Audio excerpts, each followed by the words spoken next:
وَذَكِّرْ فَإِنَّ الذِّكْرَى تَنفَعُ الْمُؤْمِنِينَ۔ وہ امام فخر الدین رازی رحمۃ اللہ علیہ جب کابل کے بادشاہ نے بہت بڑی مسجد بنائی دنیا کی اس زمانے میں، بہت خوبصورت پرانی بات، تو بادشاہ نے کہا کہ جتنی شاندار مسجد ہے اتنا شاندار امام بھی ہونا چاہیے، اور میں روئے زمین پہ جہاں جہاں بھی آپ کی پہنچ ہے وہاں جائیں، ان میں جو سب سے بڑا عالم ہے ان کو یہاں لے کے آئے تاکہ اس مسجد کی امامت خطابت کرے۔ تلاش شروع ہو گئی تو زمانے کے بڑے امام فخر الدین رازی رحمۃ اللہ علیہ سے ملاقات کہ آپ ہمارے ہاں چلے۔ وہ روس کے ایک علاقے میں رہتے تھے، رائے، غالباً علاقے کا نام رائے۔ حضرت نے فرمایا کہ میں استاذ ہوں، میرے پاس بچے پڑھتے ہیں، میں کیسے میں جا نہیں سکتا، میں نہیں جا سکتا، یہ بچوں کا وقت ضائع ہوگا، سبق ضائع ہوگا، کسی اور کو تلاش کر۔ انہوں نے کہا کہ نہیں،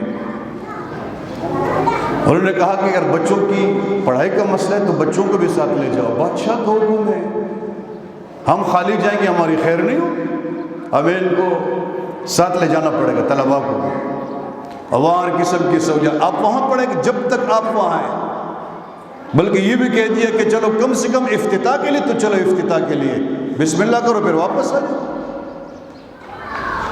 مجبور ہو گئے، یہاں سے ان لوگوں نے روانگی شروع کی۔ ایک دو آدمی تیزی کے ساتھ گئے، قافلے سے چل گئے، بادشاہ کو کہا کہ بادشاہ سلامت، یہ سارا قصہ ہے بمشکل ہم نے تیار کیا، طلباء بھی آ رہے ہیں، یا طلباء کے لیے بہترین انتظام ہو، رہنے کا انتظام بہترین، کھانے کا بہترین، تاکہ ان کا دل یہاں لگ جائے واپس نہ جائے۔ تو جب یہ وہاں پہنچے اور امامت شروع کر، طلباء نے میرے کو استاد جی یہاں تو سب کچھ ہمیں مل رہا ہے، زبردست رہائش ہے، زبردست کھانا پینا، اور کیا چاہیے، خوبصورت جامع مسجد۔ بادشاہ نے کہا ٹھیک، استاد جی نے کہا کہ ٹھیک ہے۔ ایک دفعہ حضرت نے نماز پڑھانا چھوڑ دی، عید کے دن آیا، مثلا 8 بجے نماز کٹ، 8 بج گئے، امام فخر الدین رازی رحمۃ اللہ علیہ نہیں ہے۔ لوگوں نے کہا کہاں کیا مسئلہ ہے؟ حضرت کے پاس گئے کہ ہم آپ کے بغیر نماز نہیں پڑھیں، قدر ہے نا، عالم کی قدر ہے، جب عالم کی قدر نہیں ہوتی نا تو اس طرح پھر معاملات سامنے آتے ہیں، اللہ اس کو ہٹا دے کسی اور بولے۔ میں تو اکثر ایک بات کہا کرتا ہوں، دنیا میں جس چیز کی تم ناقدری کرو گے وہ چیز اللہ تم سے چھینے گا، چاہے مال ہے، دولت ہے، اولاد ہے، بیوی ہے، گاڑی ہے، کوٹی، جس چیز کی ناقدری کرو گے خدا چھینے گا، ہمیشہ یاد رکھو۔ لوگ گئے حضرت کے پاس کہ جناب آپ کیوں نہیں آئے؟ کہا کہ نہیں چاہتا، کوئی مطالبہ، کوئی تقاضا؟ فرمایا اگر مجھے اپنی مسجد میں امام دیکھنا چاہتے ہو اور آج عید کی نماز مجھ سے پڑھوانا چاہتے ہو تو بادشاہ سے کہو کہ وہ مجھے خود جو ہے وہ عیدگاہ لے جائے۔ بادشاہ کو پتہ چلا، اس نے کہا یہ تو میری سعادت ہے، یہ تو میری سعادت ہے۔ بادشاہ خود گئے عالم کے پاس، امام فخر الدین رازی رحمۃ اللہ علیہ کے پاس، اور حضرت سے کہا کہ چلو کیا کیا جائے؟ انہوں نے کہا ایک پالکی تیار کرو، پالکی پختوں کے تم ڈولے ہوئی ڈولائی پالکی، اور تم نے کندھے دینا ہے اور تمہارے 3 وزیروں نے اس کو کندھے دینا ہے، تم مجھے لے جاؤ گے عیدگاہ تک، اور راستے بتائے وہ جو عیسائیوں کا علاقہ ہے لمبے راستے سے یوں گھوم کے آپ جو ہے وہ مجھے عیدگاہ تک پہنچاؤ۔ بادشاہ نے کہا جو سعادت کی بات ہے، اس زمانے میں لوگ علماء کی عزت کرتے تھے کہ نہیں، آج کیا عزت ہے؟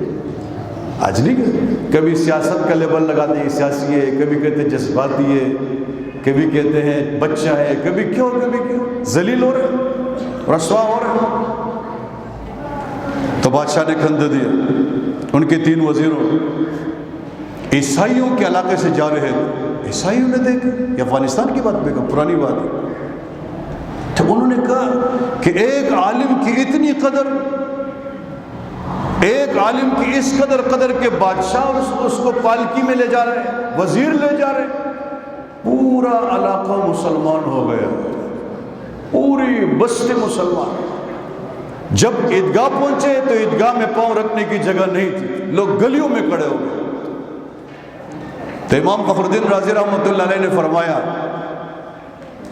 کہ یہ عمل جو میں نے کروایا بادشاہ سے، اس لیے کہ میں بہت بڑا آدمی ہوں، میں نے اس خاطر کرایا کہ عیسائیوں کو پتہ چل جائے کہ مسلمانوں کی عالم کی کیا قدر ہے۔ جب انہوں نے ایک عالم کی قدر دیکھی تو فوراً مسلمان ہو گئے۔